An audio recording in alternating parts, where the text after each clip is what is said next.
Assalamualaikum warahmatullahi wabarakatuh. Yang terhormat, Bapak Iwantoro MPD selaku Kepala Sekolah SMK Negeri 3 Jakarta. Yang terhormat, Ibu Umi Umayroh SPD selaku Kepala Program Keahlian Bidang Akuntansi Keuangan dan Lembaga. Yang terhormat, Bapak dan Ibu Guru SMK Negeri 3 Jakarta yang namanya tidak bisa saya sebutkan satu persatu, tetapi tidak mengurangi rasa hormat saya serta teman-teman yang saya banggakan.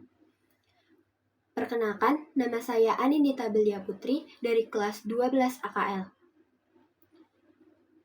Izinkan saya untuk mempresentasikan hasil laporan praktik kerja lapangan yang saya jalankan selama 6 bulan, yaitu pada periode pertama di Rumah Sakit Islam Jakarta Cempaka Putih, bagian administrasi rawat inap, dan yang kedua yaitu di Rakas Group sebagai staf akuntansi. Paparan materi yang akan saya jelaskan pada hari ini akan saya bagi menjadi 5 bagian. Yang pertama yaitu ada sejarah perusahaan, yang kedua pelaksanaan kegiatan saya selama PKL, yang ketiga kendala dan solusi saya selama PKL, yang keempat persentase kesesuaian dengan jurusan akuntansi, dan yang kelima yang terakhir yaitu adalah saran. Tempat PKL yang akan saya jelaskan yang pertama yaitu adalah Rumah Sakit Islam Jakarta Cempaka Putih. Sejarah Rumah Sakit Islam Jakarta Cempaka Putih. Rumah Sakit Islam Jakarta Cempaka Putih didirikan oleh Dr. Haji Kusnadi.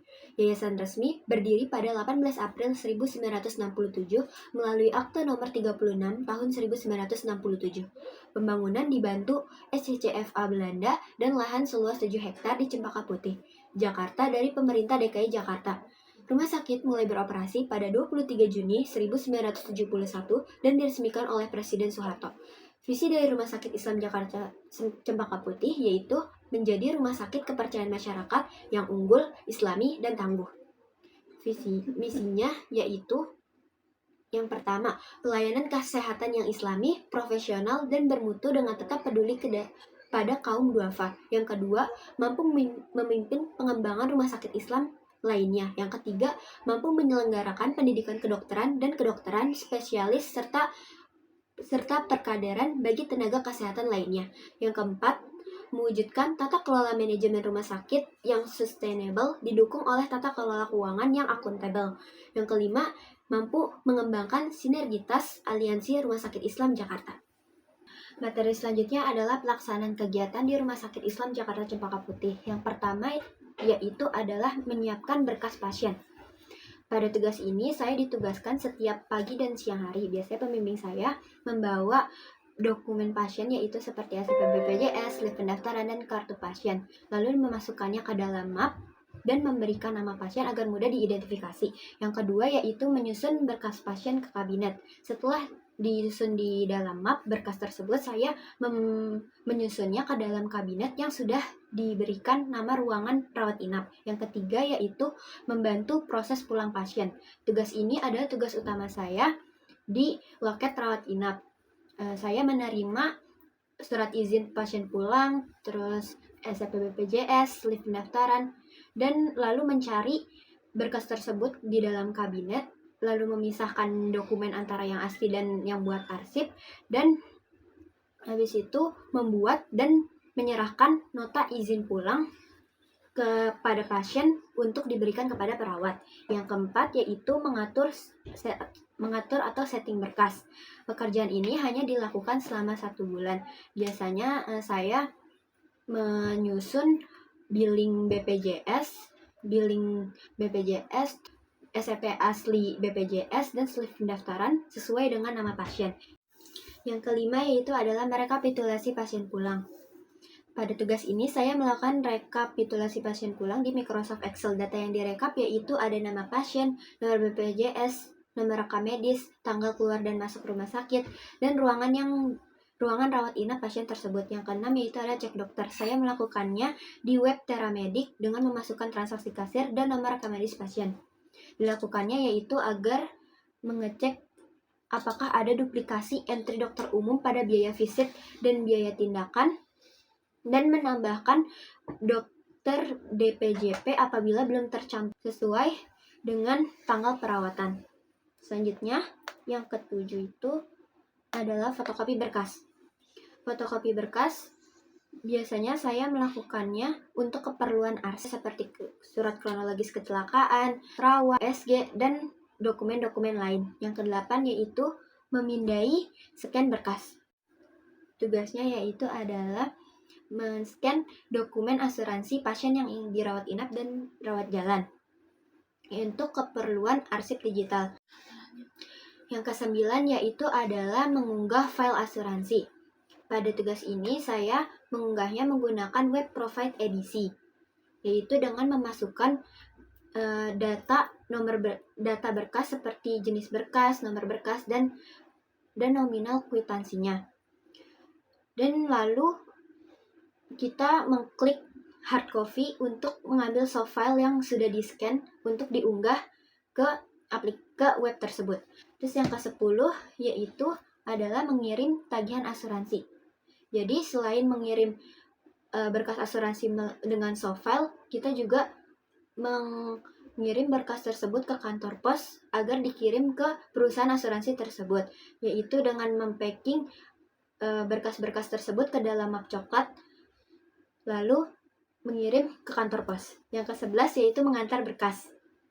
Mengantar berkas biasanya saya ditugaskan oleh karyawan-karyawan di sana untuk mengirim berkas ke Office 18.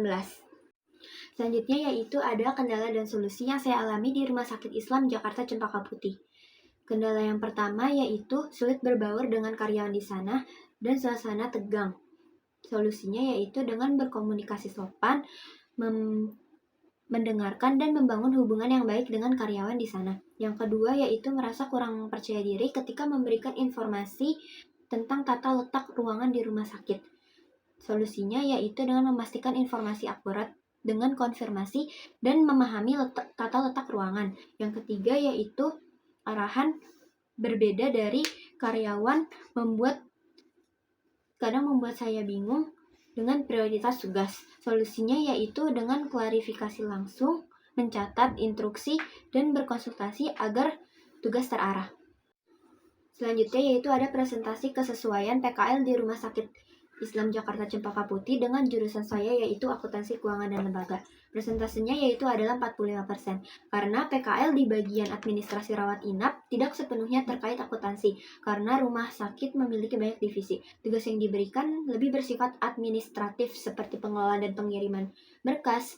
Meski begitu, beberapa pekerjaan tetap mendukung proses keuangan seperti rekap BPJS, pengecekan billing, dan pengiriman tagihan asuransi.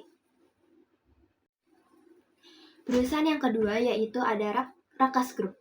Sejarah Rakas Group. Rakas Group didirikan oleh Ibu Angela Maria pada 28 November tahun 2000 bersama adiknya Ibu Sylvia Maria. Bergerak di bidang jasa akuntansi dan perpajakan di Jakarta Pusat. Perusahaan ini menerapkan prinsip kekeluargaan tanpa kesenjangan antara senior dan junior sebagai nilai utama sejak awal berdirinya. Visinya yaitu menjadi konsultan pajak yang terpercaya, berintegritas, dan profesional. Misinya yaitu yang pertama, berkomitmen dalam pelayanan dan memberikan hasil yang maksimal. Yang kedua, membangun hubungan dan jaringan yang baik dengan para pemangku kepentingan. Yang ketiga, membentuk dan mengembangkan karyawan menjadi konsultan atau advisor yang profesional dan terpercaya agar dapat memberikan layanan yang melebihi harapan klien. Yang keempat, menciptakan lingkungan kerja yang konduktif dan menyediakan keseimbangan kehidupan kerja yang didasarkan atas asas kekeluargaan. Yang kelima, memberikan solusi yang efektif dan tepat sasaran sesuai dengan peraturan yang berlaku. Selanjutnya yaitu pelaksanaan kegiatan yang saya lakukan di Rakas Group. Yang pertama yaitu ada menginput rekening koran. Saat menginput rekening koran, setiap transaksi dimasukkan ke sistem sesuai urutan tanggal. Data seperti debit, kredit, dan saldo dicek ulang agar tidak ada selisih. Setelah semua selesai, saldo akhir diverifikasi supaya sesuai dengan rekening koran. Yang kedua yaitu menyusun dokumen transaksi. Dokumen transaksi yang saya susun itu seperti nota, faktur, bukti pembayaran, disusun berdasarkan jenis dan tanggal. Setiap dokumen dicek kelengkapannya, lalu disimpan atau diarsipkan untuk pencatatan dan laporan keuangan. Yang ketiga yaitu menginput faktur penjualan. Menginput faktur penjualan dan pembelian ke dalam aplikasi Excel, prosesnya dimulai ketika perusahaan menerima faktur pembelian dan penjualan dari klien yang menggunakan jasa perusahaan. Faktur-faktur ini saya cek kelengkapannya terlebih dahulu, seperti tanggal transaksi, nama pelanggan, atau pemasok, jumlah yang tercantum, dan keterangan lainnya. Setelah itu, saya memasukkan seluruh informasi tersebut ke format Excel yang sudah ditentukan, agar data transaksi tersimpan rapi dan bisa diolah lebih lanjut. Yang keempat yaitu menginput nota penjualan. Saat menginput nota penjualan, setiap transaksi dicatat ke sistem sesuai tanggal.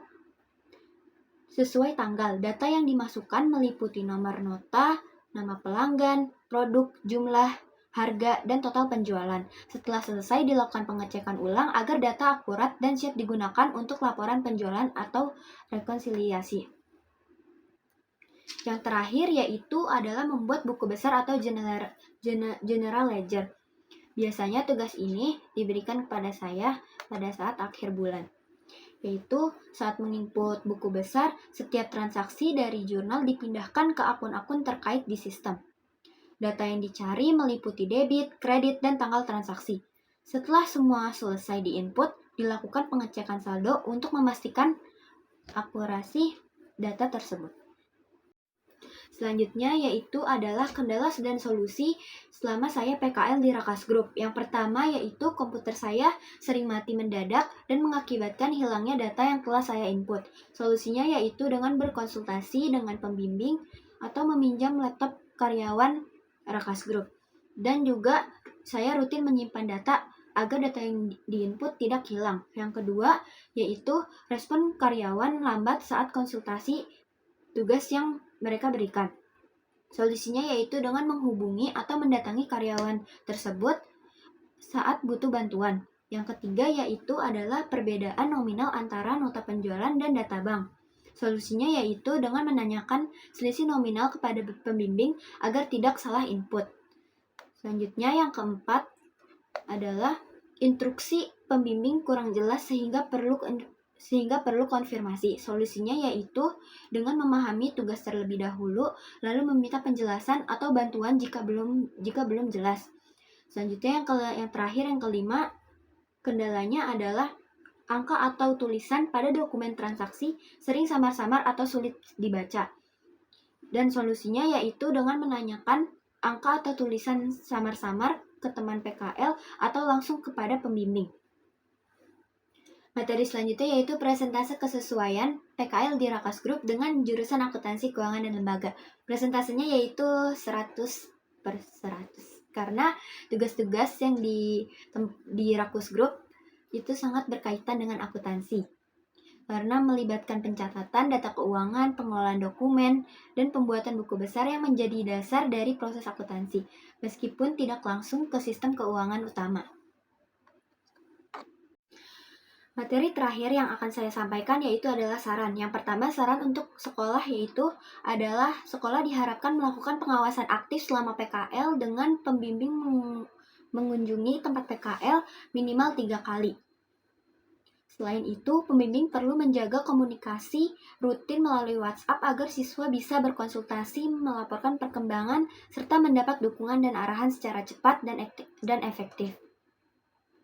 Selanjutnya yang kedua yaitu saran untuk siswa-siswi SMK Negeri 3 Jakarta. Yaitu saran untuk siswa PKL selanjutnya perlu siap mental, menjaga etika, disiplin waktu, berpenampilan rapi, dan menunjukkan inisiatif dalam bekerja. Yang ketiga yaitu saran untuk Rumah Sakit Islam Jakarta Cempaka Putih, yaitu adalah siswa PKL perlu akses pintu gedung yang lebih mudah agar tugas seperti mengantar berkas bisa selesai lebih cepat. Selain itu, instansi diharapkan terus memberi kesempatan PKL bagi peserta didik lain. Yang terakhir yaitu adalah saran untuk Rakas Group. Perlu dilakukan perawatan rutin dan upgrade komputer agar kinerja tetap optimal. Serta instansi diharapkan terus membuka kesempatan PKL bagi peserta didik lain, terutama siswa SMK Negeri 3 Jakarta. Sekian presentasi yang telah saya sampaikan mengenai hasil laporan praktik kerja lapangan. Wassalamualaikum warahmatullahi wabarakatuh.